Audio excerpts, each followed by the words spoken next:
দেখুন ভাই, আমি বুঝি না মানুষের কেন এত অহংকার। সামান্য বন্যার থেকে মানুষের কি অবস্থা দেখেন।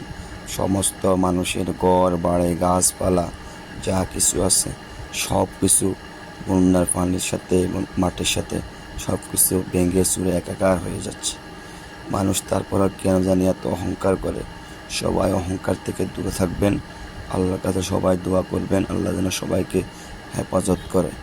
আর সাথে সাথে আমার ভিডিওটি শেয়ার করে দেবেন এবং কি আমার চ্যানেলটি সাবস্ক্রাইব করবেন এরকম আরও অনেক ভিডিও পেতে। আল্লাহ হাফেজ।